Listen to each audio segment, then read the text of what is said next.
What's up, everyone? Welcome to the Jeff Robertson Show. We've got a special episode today. This episode is coming out on 9/11, and I am. I, I was telling some friends, and you talk to your older community. You always remember. You hear the older folks like, "Yeah, I knew where I was when growing up. I knew where I was when I heard about Pearl Harbor." Friends talk about, "I knew where I was when Kennedy was assassinated." And in our lifetime, one of the most significant events that we played a role in was 9/11. And I can tell you the almost the weather outside to a T, where I was at, what I was doing, what was going on in my life, the freaking where the remote was on the table that I reached for to pick up to turn on the TV to see the smoke coming out of the building. And I got my good friend John Hoover with me. John and I were fortunately unfortunate to work alongside each other on September the 11th, 2001. And I want to hear from you, John. Let you take it away and let's walk through where you were and how you got the call that day. Yeah, so thanks for having me. On 9/11, on 9/10, actually, September 10, I worked overnights. I was working late at night, got to bed probably 2 or 3 in the morning, and at whatever time it was, 8:40 or 8:46, whatever time in the morning, it broke on the news. My mother called me and said, "Are you watching the news?" And I said, "No." So I ran out into the living room, turned on the news, and she said a plane had hit one of the towers, thinking it was an accident. And I asked her, "Do you think was it big or was it an accident?" And she said, "I don't know." And then the second plane hit. And right then, I knew I knew everything changed. And Yeah, I get it kind of real weird talking about it because man, when I see those videos, I get worked up about it. I Yeah. mean, what? How many years later? Anyway, so immediately pagers are going off, phones are ringing, and I'm gearing back up. I was probably within a couple of years of just getting on the tactical team. So we we're all sent downtown. Um, one funny little, I remember on my way in downtown, something had happened at the POF building. And I think, if my memory's right, some guy pulled up in a U-Haul truck in front of the POF building and got lost and was just trying to ask for directions, and that sent people scurrying and that kind of thing. But my first response was to the police department downtown in Roanoke, and we staged, got geared up, stayed for whatever assignments came our way. And if I remember correctly, I went to the airport. A team of us went to the airport, and our job was to secure the airport and stay at the airport. Um, I, other elements went different places and took care of different things, but I spent a lot of time at the airport for probably the next week. I don't know if you remember, everything was grounded, and it was so eerie sitting out there and just nothing in the sky. No, nothing at all. No trails, no planes, nothing in the sky. It was kind of a little bit eerie, and then we were assigned to the airport for probably at least a week or so afterwards. You're you're spot on. And you that's why I love talking through this because you got my memory going. I forgot about because we started covering exposure. So me, I think, and you got again one of those memory provokers. We may have been together on the 10th because we had worked. I was late, and I had worked late to the hours, and then I had scheduled a wake up call with I think with the girl I was dating at the time, and she called and said, "Hey." She was her words was, "Hey, it's time to get up. It's time to get up. It's nine, it's 8:30 or 8:45." She's like, "It's 8:45. Turn it's time to get up. Remember, you got to be here and turn your TV on. Something's going on in New York." And that was her words. And I grabbed the remote, turned the TV on, and I was like you. I was laying there. So 8:46:40, Flight 11 crashes into the north face of the North Tower, World Trade Center 1, between floors 93 and 99. All passengers aboard are instantly killed. I'm reading off Wikipedia for anybody that wants to pull up where I'm getting my information from. But just I found the easiest place to find the timeline was there. And that's where I started. The Wikipedia page will actually walk you back into the times that they were took off and the times that they were hijacked. But where I came in and where John came in is that 846. And then so same thing is clearing those that fog out of your head, and we had for the folks that don't know, and my son and daughter are great folks for that I educate on this. So like the World Trade Center, they had tried to bomb it underground, and it was always kind of that target of that had that prestige with some of the tourist organizations. The World Trade Center was always kind of that a threat area that come top of mind. If anything came to mind of incident in New York, you immediately kind of went to, hey, what's at the World Trade Center? Um, so yes, so there was a couple things, and then New York, they had another small plane incident somewhere, and that was like everybody was like, "Was this a small plane? Was it this?" Because we didn't have then what we have now, to where everybody's a reporter. We relied on folks with handheld camcorders. We didn't have Yeah, when you go back to 2001, dude, your very early stages of we didn't have smartphones at the time. It were still flips, it was analog phones, digital phones, and technology. LTE was just coming out. good old We days. had we had Nextels. I don't even think we had Nextel phones at this point in time, maybe close. Um, but we were so we were limited, and basically what happened was a couple of the news areas, news stations had cameras that were trained on that New York skyline. And so that one, I think it may have been Fox or whoever it was, they popped on and they got the building with the smoke coming out of it. So at um, eight, let's see here. So yeah, we go from 846 to 9:03. So my wake up call may have been at 9 because it wasn't but a few minutes when she called. But I was laying there. So at 9:03, flight 175 crashes into the south face of the South Tower, the World Trade Center 2, between floors 77 and 85. All the passengers and crew were killed together. Unknown number inside the building. Parts of the plane, including the starboard engine, leave the building from its east and north sides, falling to the ground 6 blocks away. That's John. That's my spring to life. I feel like I was dressed before I got out of bed. Yeah, yeah. Um, There was a couple weird things, a few weird things that happened in that whole time frame that was bizarre to me. Thinking back on it, the first one was that was September, of course. In April, I took a weapons of mass destruction trainer school that they sent me to. Had really no clue what weapons of mass destruction really meant. Just sending me to a school, so I went to it. And the handbook they gave us was the Twin Towers with like a sight picture on it, like a scope, like a yep, target scope on it. yep, And then, this is bizarre. That was, sure it's coincidence. And then one other thing I remember distinctly about that time frame, when I was at the airport working, there was hardly anybody there, obviously. When they started to open back up, there was a woman who came over and started talking to me. She was from Turkey, and she got stuck here. Her son went to Virginia Tech, and she came to see him and got stuck here. Well, she was boarding back, and she talked to me about how that was nothing unusual in their country. You could be in the mall and a bomb could detonate in the mall and all that kind of stuff. But I remember she said to me, "Your country's about to change forever," and those are very direct words, and she yeah, wasn't wrong.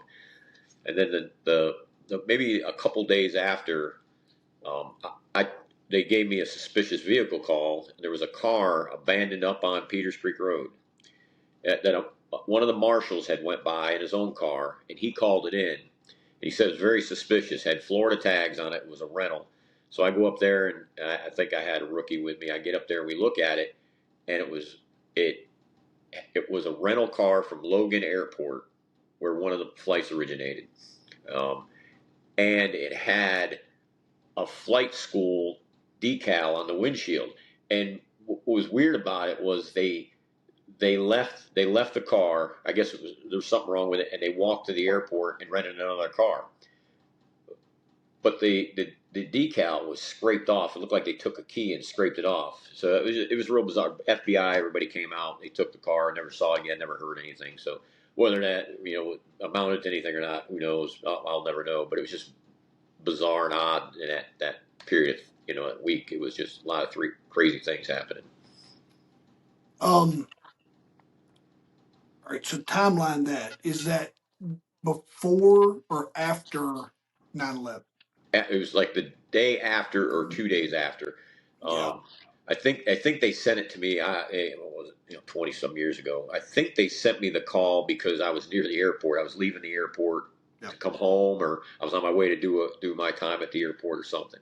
And they gave it to me, and I got up there, and I thought it was bullshit, of course, until I saw the flight sticker. It was a Yeah. Florida-based flight school, which was crazy enough. But then they took the effort time to scratch the sticker off.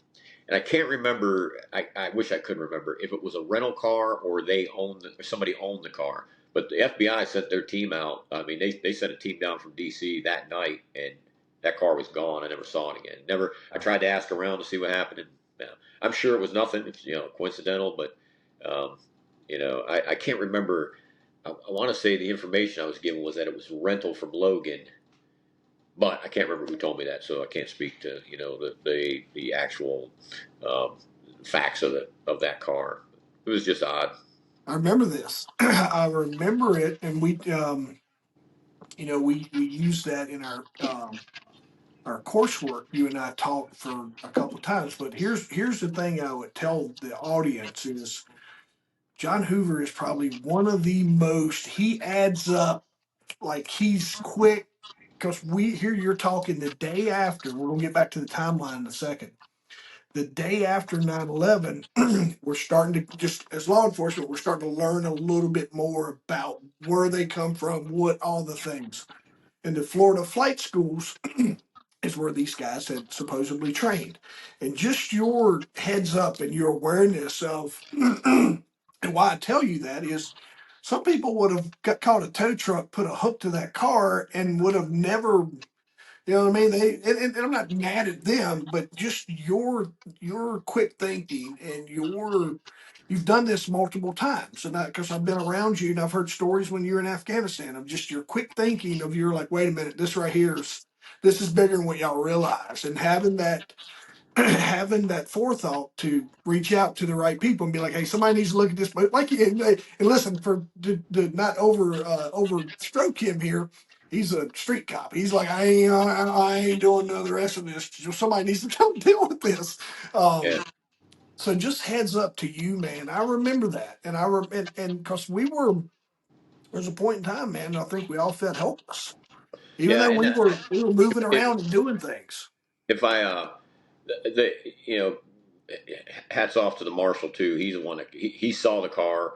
He saw the Florida tag. He thought it was weird, and he made the call. And otherwise, probably would have sat there for 3 weeks, and VDOT would have towed it or something. Um, I left my house. Um, I left my house, and at the time, my car. I'm living about 30 seconds from the old sheriff's office, and I'm right down the street. So I turn left out of my driveway, turn left at the next intersection, and left into the parking lot of the office, and everything that day nothing was on the street, so I parked going the wrong way on the street because I knew, because I was based at my I was assigned to the task force then, so I went to my home office first, knowing that ultimately, because I had called in to the office saying, "What's your plan?" And they're like, "We're figuring it out. We'll let you know as soon as we know." I'm like, "All right, keep me posted." And I called Kenny, like the guys I was working with, and because that's why I was thinking we had pagers, because we were paging. We were paging and calling back and type thing. So I'm inside the second floor of the building that I'm in, and one of the old courtrooms is what it been. And there was a TV in there, and we got the TV on. We got smoke coming out of both the buildings, and then So we're into, we had 903 and then at 928. So I'm definitely there by then. So flight 93 is hijacked at 928. And then as we're there, kind of the room's getting thicker with people. Everybody's starting to migrate into this room because we have it. And we're all just kind of standing there. And you're we're brainstorming like, hey, what's going on, and then you're also thinking, all right, what's our risk exposure here? What do we need to be doing for our people? What do we need to be doing for little old rural county that I was in? So then you start getting word of at 9:37 and 46 seconds, Flight 77 crashes into the western side of the Pentagon. All 58 passengers and crew were cured aboard the aircraft, and an additional 125, including emergency workers, on the ground. We didn't have footage of that.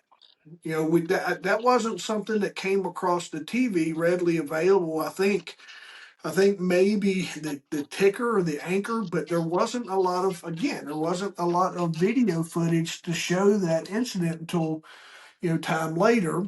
Yeah. And I don't think the Pentagon would ever really got, you had that security video that showed that quarter second Yeah. hit. Yeah.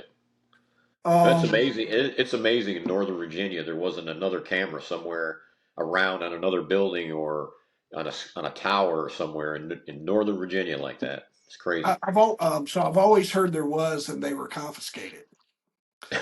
Wouldn't That's what surprise me. Yeah, that's what I had heard. But listen, man, that's also a big freaking place. And as conspiracy minded as I can go down a rabbit hole because I think sometimes it's like one of my well, Brian, one of my good friends told me. He goes, "You're just always in the pursuit of the truth." And sometimes conspiracy theories is just that pursuit of the truth. You got to vet that. It's not always conspiracies. You just got to take a look at it and see if it will hold water in your pursuit of the truth. Well, I'll do And you better than that because we have a friend, another mutual friend, who once said it's the most brilliant thing. Who said the only difference between the conspiracy and the truth is about 3 weeks, and that's the truth. I mean, you think about it, everything we've heard. I'll put my tinfoil hat aside because I'm a huge tinfoil hat guy. I don't believe anything the government tells me. Yeah, yeah, no, I That's another episode. love. I'm the same. I don't. I really enjoy that pursuit of the truth and just the what's right and wrong. And even when I'm on the wrong side of the right, I've always been one to. I might gripe about it a lot, but I'm always one to just own my crap. But I'd heard that about because it's one of the most, when you get around that area, man, it is absolutely one of the most secure facilities in the world. Not in the U.S., not in D.C., and then just the proximity to all the other buildings that there. But for the folks, I'll tell you this. You go back to 2001, we had cameras, but a lot of video or surveillance was time lapse, and it was frame by frame. And we don't have the streaming technology and the bandwidth that we do now to where Right. when even at my business I had a security camera in there. When you would walk in, like it was just like I was watching you on TV. It was clear. But the old 2000 videos is a lot of people the one thing they skimped on was their security cameras. Yeah. They weren't, it was more pixelated. It wasn't good technology. So it's not to say that it didn't exist, but Right. you investigate or you respond to a store robbery is a good example. We always went to a store robbery. The owner gets there in the morning. He's got a surveillance. He's like, "Oh, come look at my surveillance video." And it's a great, and he did or she did the absolute best they could with the technology they have. But when we watched the video, it was like, okay, it's a white blob here running in, I Yeah. On could, the VHS tape. yeah, yeah. So Well, it Sheets was, Sheets always had the best video. They were my favorite. If anything happened at Sheets, you were going to get it because yeah, they had good quality video everywhere. yeah. No, you're right there. So just thinking about that one, I remember seeing that those couple clips. One of the bosses I had, he was a Arlington guy, and he had friends, and he had talked to a couple guys and some guys that were stationed up there, whatever, and he had a story about one guy had heard like it was so loud when it came over, like the way that it came Yeah, in. I bet. But all right, so we go from, all right, so again, I'm still stationary in my home county. We've got, this is my moment coming up, and we don't know this yet, but this right here is a powerful moment, I think, in a 9/11 story. Is at 9:57. This is something I want to pick your brain on too. So back in the day, folks, on flights, especially cross country flights, that's what they targeted, was large jets that had large payloads of fuel. Back in the day, they had cell phones. They had satellite phones in the back of the seat that you could swipe your card and you could make telephone calls. You could that was equipped inside the plane. We didn't Cell phones wouldn't work in the air, but you could make um, so at 9:57, passengers aboard Flight 93 began a revolt planned by Todd Beamer, Mark Bingham, Tom Burnett, and Jeremy Glick, and others, moving against the hijackers in an attempt to take the plane. And the story is, if you're listening to this, thank you for listening first off, but go look up Todd Beamer's story. And it's a Yeah, group of guys that's on the back of this plane, and they're being threatened and all this other stuff. And finally, one of them goes, "What the hell are they going to do? We're going to, it's time to go." So Todd Beamer calls his wife, and he leaves her a message on her phone. Tell her, explain the situation, and the last thing that is said, and correct me if I'm wrong, John, but I think he said, "Let's roll." Neil Young wrote a song about it. Yeah. Did you know that? No, I Yeah, Neil did. Young wrote a song called "Let's Roll," and it's all about Todd Beamer and Yeah. and that whole crew. Good song. Yeah. So they go. So in the meantime, they are going to take their plane back. And here's was my next move. And I remember this. I can tell you where I was standing at in the room. At 9:59, the south tower of the World Trade Center collapses. 56 minutes after the impact of Flight 175, impact speed of the plane is considered one of the likely factors of the shorter amount of time between impact and collapse of the North Tower.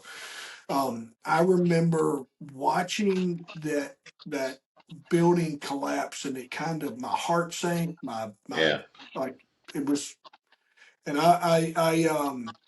I walked out to the car and I hit send. I remember, I think I called Kenny and I was like, "Meet you at the office." That's all I said. I said, "Hey, I'm on the way. I'll yeah, meet you at the office. We'll figure it out when we get there. Just get to the office, and then we'll start figuring out what we're supposed to do." Because I knew that being on the cool thing for me at the time, John, was I was on the task force. I had federal powers, and that was a big walking cane for me. So I knew that I was going to be able to make more impact by getting with my other group there in the city that I was where I was working out of. So I jumped in the car and I'm heading north. Um, that was absolutely a really hard moment to watch because you never I mean, that building had been, it had been attacked a couple times and all those things, and never fathomed just the violence of that thing falling. And yeah. all we saw was a video of the skyline, folks. We didn't have all the videos that's on social media today and all those things. We had the one video of the initial skyline that showed it falling. Um, that one always tends to take me back. Just when I see that one. Um, have you ever met Tim Brown? Don't think so. Tim Brown is a um, Tim Brown was a firefighter assigned to the mayor's. I can't remember the name of the detail, but he was on the mayor's something. But he was his office was in Building 7, which has its own story. And he had gone in. If you ever, folks, I'm telling you this because I want you to go look up and look at some of Tim's. I have Tim was at a speakers event that I was at a couple of years ago, and I got to meet him and I got to hear his story. I heard his story twice within a few weeks, and one time on Zoom, and then the next time I didn't realize he was going to be at the event, but it was in person. And he wasn't. He was more of an not an admin guy, but whatever. He was up in his role, and he wasn't actively, putting on firefighter gear and doing all things. But he went into that building and connected with all of his fellow firefighters, and had shot the breeze. He called them bumblebees because they all wore black and they had yellow reflective on. And he goes, all the bumblebees were basically just lined up, um, waiting for their turn to get on the steps, and they were just like working their way through a line. It was hundreds of those guys in this line and girls. That were just waiting to get on the steps so they could make their way up to the floors that were being affected. And he tells a story about a couple, just connections he had with friends and just some personal moments that he had with a couple of those guys that he didn't realize would be the last time that he saw them. Yeah. Um, he he dealt with. I wanted to point this out because it's something that affects a lot more people than we know of from public service, but also privately, is he dealt pretty hard with survivor's guilt. Sure. One of the hard things for him was so many firefighters perished that day that he couldn't go to all the funerals Yeah. because they were burying them and they were having their funerals. So a lot of those guys didn't get to go say their final goodbyes, and they were having to pick and choose whose funeral they would go to. And he just, man, he's such a cool guy to really get. So make sure you check him out. I'll send you some stuff on folks. I'll book link or bookmark Tim's stuff. He generally you'll hear him. He's a very, very powerful speaker of telling the story of someone who was there that day and walked out of that building right before it fell to go to whatever next assignment he had. He was on Rudy Giuliani's detail. Is whatever that entailed for a role as far as what his actual job was, I'm not sure. But that's what I remember Yeah. him telling me. Well, I had similar experience with an acquaintance friend. I got to meet him through when I retired. I went to work for a group and went overseas, and for me, of course, some of it was about the mission, but for me, it was mostly about money. They were paying big money for people to go do what we were doing over there. And I was fortunate enough to work with a guy. The group I was with was based out of New York City. Well, he was an ESU NYPD ESU sergeant that day, and they went into the towers, and half of his group went left, and the other half went right. And the group that went right, he never saw again. He was permanently medically retired from NYPD because when they fell, he got messed up pretty bad. But he went into our group, got teamed up with a bomb dog and deployed to Afghanistan, and he was there simply for the mission. He was paid very well, but for him it was all about the mission. Yeah. And to just listen to him, from his perspective, it was very, very interesting. It was an honor to work with the guy.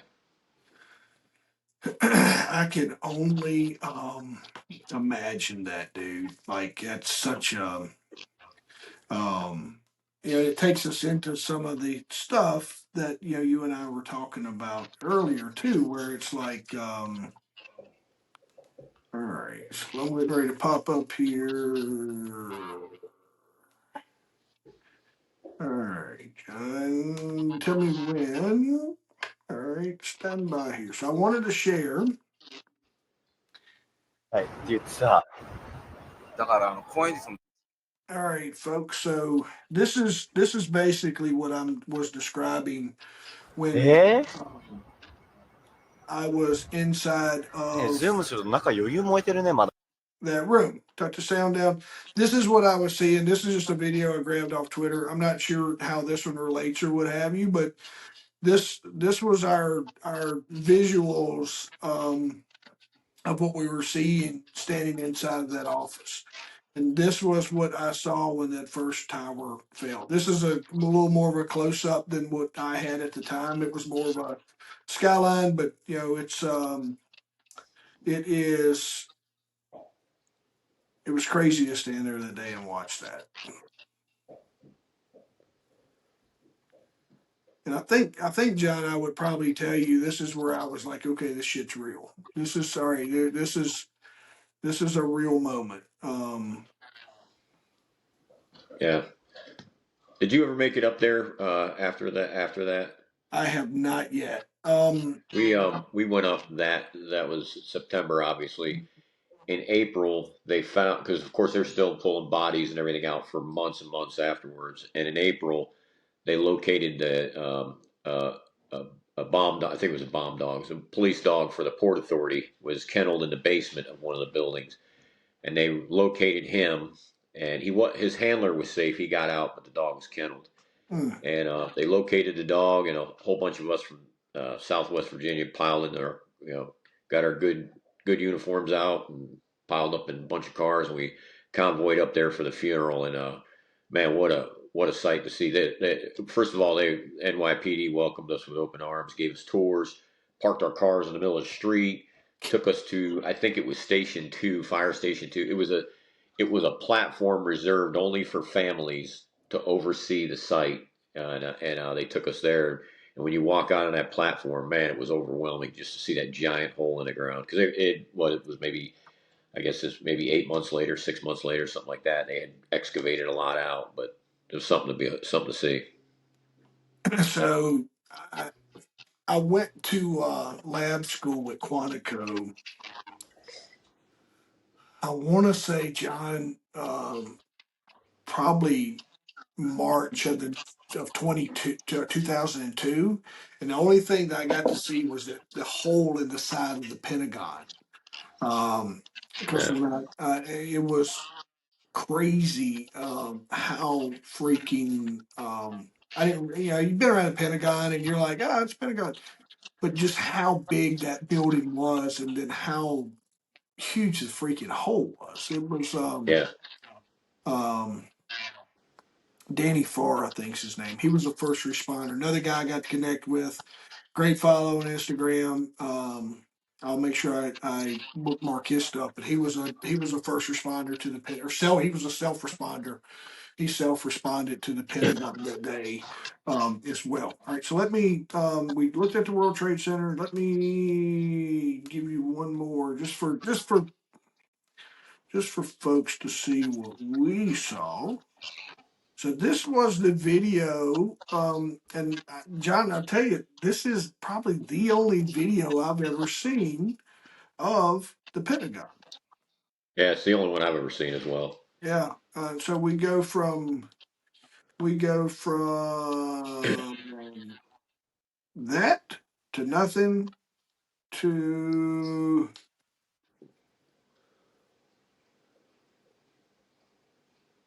we go from nothing to an explosion. And here's what I was saying earlier. I'm not going to go down the conspiracy rabbit hole of all of this one. I think it's easy for us to do. We could spend me and you could spend hours talking about it. But Yeah, um, what I would tell you is that is very similar to time lapse video, to where it's only recording every X number of seconds, depending on how it's set up, to where it's not capturing live movement or anything along those lines. It's simply capturing every few seconds. So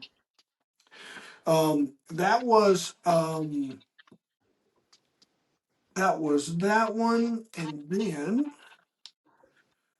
let's see here where we are. So then you have the collapse. We responded in. And then you have, I want to say, by the time we didn't have a TV in our office.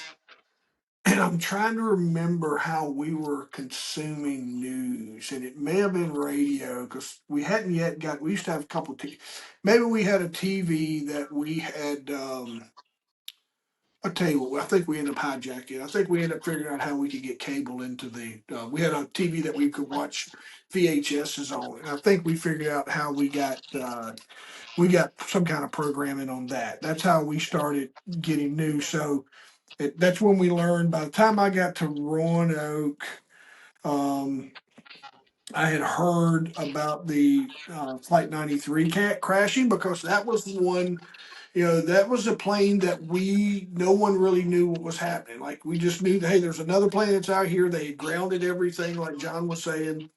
And Flight 93 is crashed by its hijackers as a result of fighting in the cockpit. Um, and that is the one that went down in southeast of Pittsburgh in Somerset County, Pennsylvania.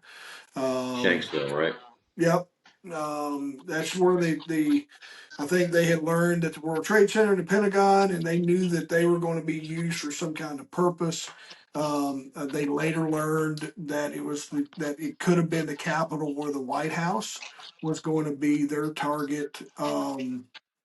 Khalid Sheikh Mohammed says that the Capitol was the main target for that flight, but that um, Todd Beamer and those folks that was on board, they helped thwart all that. They were the ones that were kind of instrumental, as we'll learn, that were instrumental in helping ground that flight. There's other stories that are out there about military intervention and all those things, but um, none of that's ever been vetted. So then by the time we get to Roanoke, now you're starting to see by 10:15, all five stories of the Pentagon on the west side were they crashed, or where the crash was, they collapsed due to the fire. At 10:28, the North Tower of World Trade Center collapses. Um, the Marriott Hotel located at the base of the two towers is also destroyed. So between nine, so you're looking within, we talked about eight. Um, First impact is 8:46, and then by 10:28, um, two buildings are down. There's a plane down in Shanksville, Pennsylvania, and there's a whole, a crash that's been made into the Pentagon in that amount of time. And then later, you get into World Trade Center or building seven collapses at 5:20. Um, PM. yeah, 5:20 p.m. is when that one. So significantly after Yeah, I didn't know the that. rest of the buildings. Yeah, that's why that one carries such a story, right? Everybody's always that Yeah. one. If you want a tinfoil hat, that one will definitely. That one is an easy rabbit hole to go down. There's all sorts of different stuff on there. I was looking to see if you go to Wikipedia, it gives you a very detailed, includes some radio transmissions on things along those lines. And by this time, let's see here. Let me see if I can find anything. By this time, we're starting to get more media's there. We're starting to get witness accounts. We're starting to get these folks that may have had a camcorder, because that's what people were using, 8 millimeter and VHS recorders back then. You're talking handheld or shoulder mounted. Um, Well, have you seen the documentary or you seen the footage? It was a documentary crew from France, I think, and they were riding with FDNY, and they were on a call in downtown, and the cameraman has his camera up, and the plane goes right over him, and you could see it plow into the building, and it's probably the best footage out there. I mean, they were right below it. yeah, I remember that. That was a heck of a. Uh, let's see here.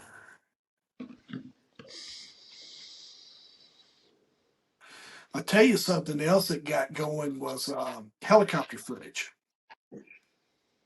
The helicopter footage was they got helicopter footage up, and that became um, that became a big deal as well. So this right here, this right here is closer to the video that I had saw that morning.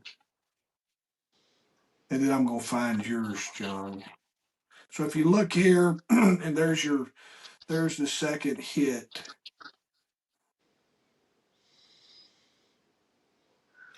That's hard to watch, man.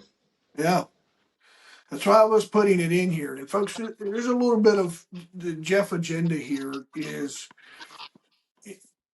we don't I don't in our lifetime to be where I was at in 2001 and to fast forward to where I'm at now in 2025 is, I was sharing with John the other day that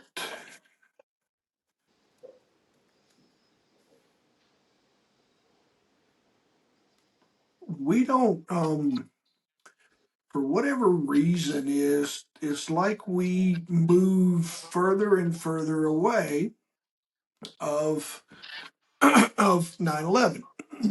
And that's why I don't, there's just a part of me that's like I don't when I go to Canva, it's just a video, a graphics program. When I put in 9/11, I don't get, I'm not getting anything related to when I put in Twin Towers. These are the things that we had Do you talked get about. is that an American company or a foreign company? Don't know. I'll show you a couple things in a second. So when I put Never Forget in, John, I get Memorial Day. And then right here's Patriot Day, right? Right. Um, and so when we say, all right, oh yeah, I forgot it's called Patriot Day now. No, Patriot Day is the Boston bombing day, right? It's 9/11 is what is I've always been told was Patriot Day. But look, here's my point. Even when I put in Patriot Day, it goes back to Memorial Day. Now, granted, I can take all these assets here and I can clean up, and I really appreciate everybody who does that. But to be as significant of an event that happened in our lifetime, in my when I talk to my folks that deployed and the guys that went overseas, and all the stuff that they did and how it all of a sudden, I've talked to a couple guys, they're like, we're very mission and we're doing this and it's eradicate this, and then one day it changed, and it was like we weren't there for the reasons that we originally had went there, it seemed like. And that's why I say, that's why I wanted me and you to talk about this. Is it Do you such a think that was? Do you think that was? You think that was by design that everything disappeared off there? I don't know. I wonder if you entered Pearl Harbor in there, if anything would still be in there, uh, or Kennedy assassination. Pearl Harbor gives me. I'll show you. Pearl Harbor gives me two. Interesting. I just like from and I create content, and I'm not mad at Canva. I'm not mad at you, Canva. So don't. I'm just saying, like, when I go to, as much because every 9/11, like, it's a big deal for me to, I pause, man. I had when I went into the private sector, I had a boss, like, I wore a black armband one day on 9/11, and I wore a black armband on my right arm. And then I always tell people, like, I put over here for everyone who did what's right. And then I got this one for everybody who's left sometimes. And I'll refer to it like that. And he was just like, why you got that on your arm? And I was like, 'cause but a lot of folks haven't experienced what you and I have. They didn't go and like, it was on TV and it didn't affect them. And, they stayed at home for a few days and then they went back to work and their lives continued on. And, we went to work. I got to, we worked in our local area. We investigated and we chased leads, and folks would call in. We had our own. Um, we had our own probably for 2 weeks. We went hard on just anything we could do to support that overall mission. And then when you go back to your country's about to change, um, by week, I kind of don't remember the timeline on the Patriot Act passing, but Patriot Act, when they passed the Patriot Act, within about 3 weeks, they put drug enforcement was under the Patriot Act. So then we were able, it broadened out. I was able to do way more as an investigator inside of the drug world. So I went back to working my cases, unless I had a couple guys in the office that stayed in working 9/11 type stuff, but it started to just grow long for what we were purposed to do, and we went back to doing what we were good at. Um, but Yeah, the 2020 the 2001 John loved the Patriot Act. The 2025 John is not so fond of the Patriot Act now. yeah, They've taken it to a whole new level. But anyway, I, that's another topic. no, I think it's a great point, and I think what the whole idea was they passed it and they put laws in place so it would sunset because of that, because it really broadened out investigative powers that are easy to abuse. And what I Yeah, mean by that, folks, is I mean easy to abuse and apply in other areas. Um, like on your own citizens. yeah. Well, I think one of the things that we knee jerked on, and you folks, you can do your own research here, and if you go and look at the attackers that day and originations and how much hatred that we were told was, for the U.S. as a terrorist it met a certain criteria in my head. Turns out they didn't put that on paper. Like they could call it. Right, What I learned years later was they could call me a terrorist just because I don't like to eat fast food at McDonald's. Well, you're a tourist, and we right, right, use those terms very loosely now. right, When we're trying to qualify something that necessarily doesn't go along with opinions, they label in different areas, and like it's not cool. When they do that, it allows them to apply Patriot Act to everyday folks just because you may not necessarily like whatever you don't that's my example of eating fast food is kind of extreme, but you get my point of what I'm trying to say. right. Just because you don't um we've labeled different people um and different folks and different all the things we tagged them alongside of what we did for people who were bombing and bringing down buildings in 2001. That was used in different ways in the last few years, and I think that's where it comes back to me to really wanting to be that person who brings this up every 9/11 to say, hey, this is where we were back then. Try to educate my kids. My kid had a kids one of my kids teachers a couple years ago. She had this stuff up, and I was looking through the textbook, and there was the textbook had a blurb on 9/11. I go, I was the first responder that day, and she said, I'd love to have you come in and talk. I mean, she never got that through the schools. I never got asked to really further that, but I was like, I would love to. I would love to come tell the kids about what was going on in the world that day. But because I don't know that we do that enough. Yeah, Um, so from there, as far as us, John, is we deployed, we went to work, we investigated, um, and and and really tried to do what we could to support. And one of the things I wanted to point out was,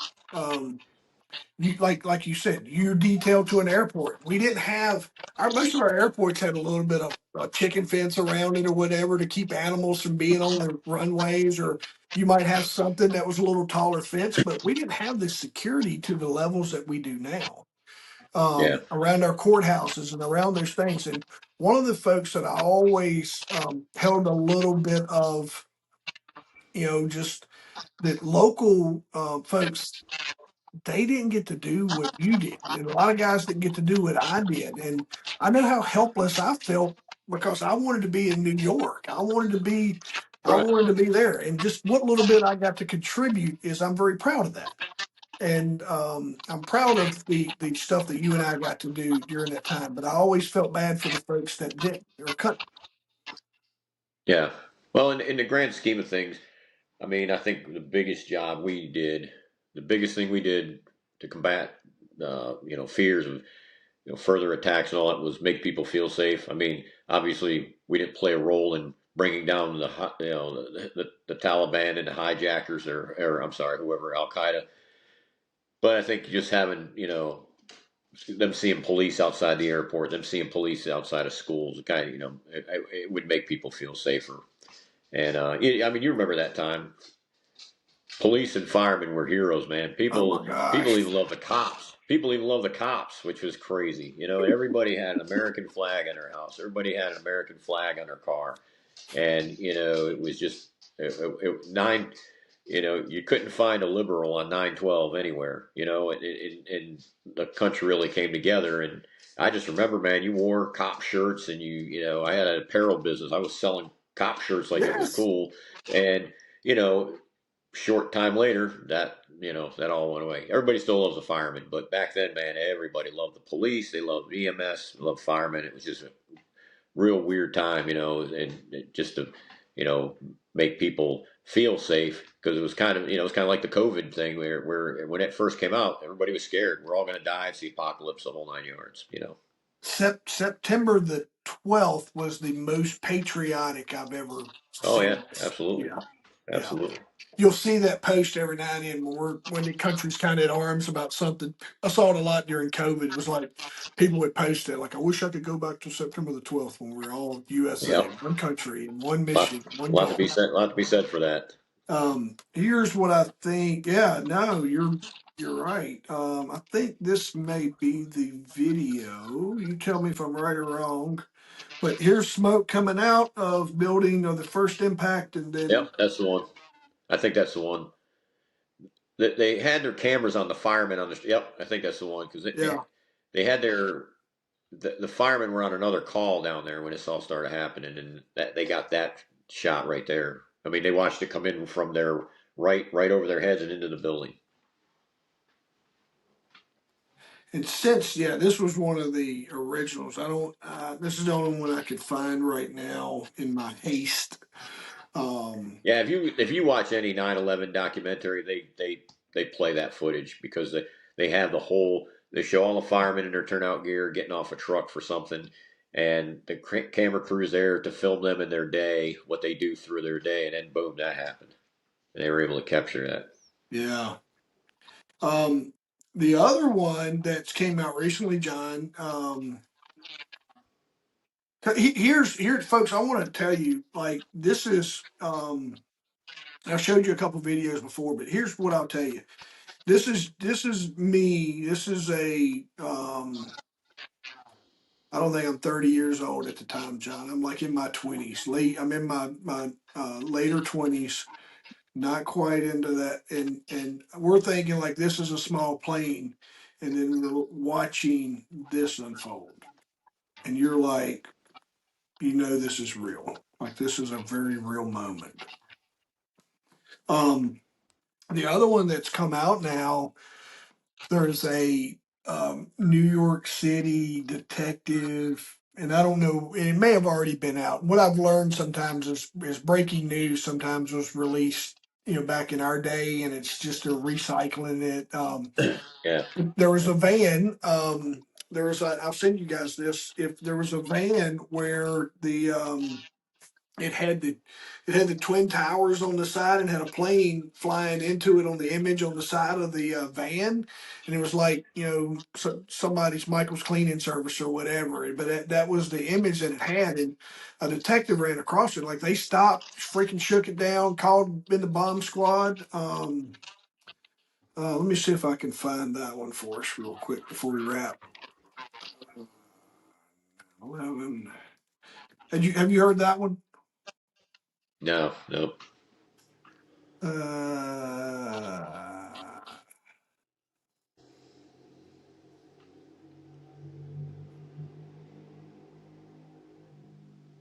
I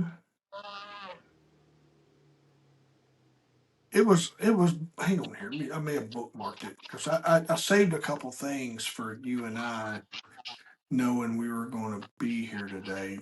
Um,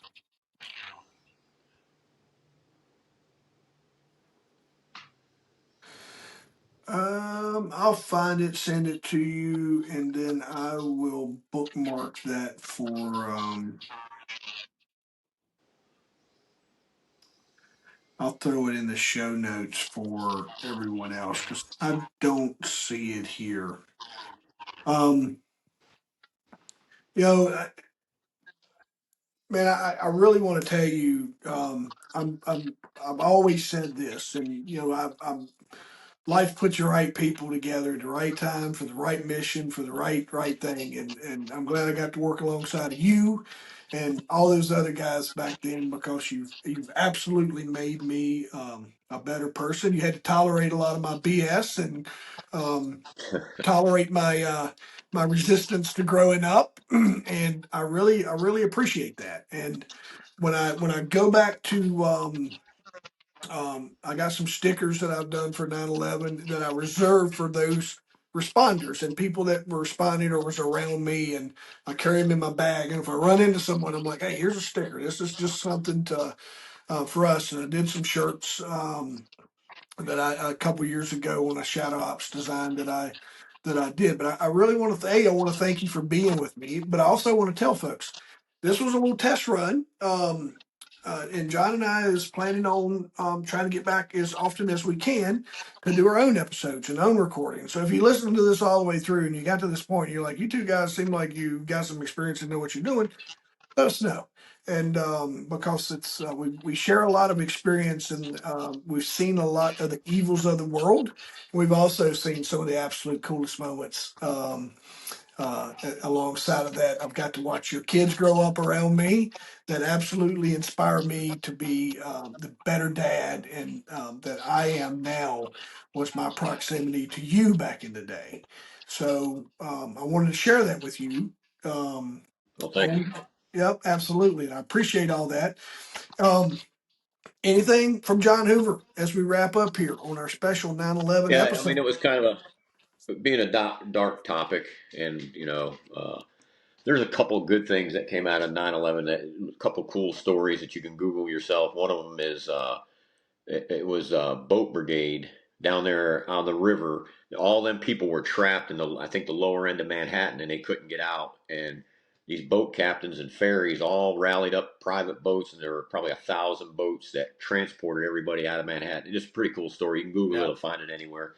The other one was the where when they cleared the skies, all them planes had to go somewhere, and hundreds of planes landed in Newfoundland. I think it was Newfoundland, and it was a little airport that they didn't have any place to park the planes. They parked the best they could, and the townspeople came. I think there may have been an inspired movie too, but all the townspeople took care of all them passengers because they were there for weeks and they had no supplies or anything else. And it was a pretty cool story how they rallied and took care of all the hundreds and hundreds of plane passengers from all over the world because they got sent there to some little rinky-dink airport. But so those are a couple of cool feel-good stories that come out of that time. But yeah, that's all I had, man. I appreciate the opportunity to talk to you about it. No, that I just pulled that one up. I'll make sure I add that one in there because City of New York did a documentary on that. And listen, y'all, that is absolutely the human spirit of wanting to help. And Yeah, those folks took action. You know, you ever where I'm from, somebody passes away, everybody brings food to your house. It's just one of those things. yeah, If word gets out that you've lost somebody, you're gonna have about $16 to chicken on your front porch, and you might not ever see nobody, or you may. But that's the human spirit of and that's a really cool story. As cool as the stuff you and I got to do, it's really neat to see the the people that didn't have to do anything, that wasn't influenced or paid to do it. It's really cool. That's a really cool story for their impact and their purpose that they played that day, man. Cool one. That's a good one. All right, dude. Well, I really appreciate it. Thank you for being with us, man. yeah. We're Of right on course, top of of that course. hour I told you we would run for the sake of time. And folks, let us know if you like what you heard here. Be sure to share it. Just two dudes having a conversation about their life and their role that they got to play and kind of their observations on 9/11 that day from just a couple guys who got to be police officers during that time. So really appreciate you, John Hoover. Yeah, man. Thanks for having me.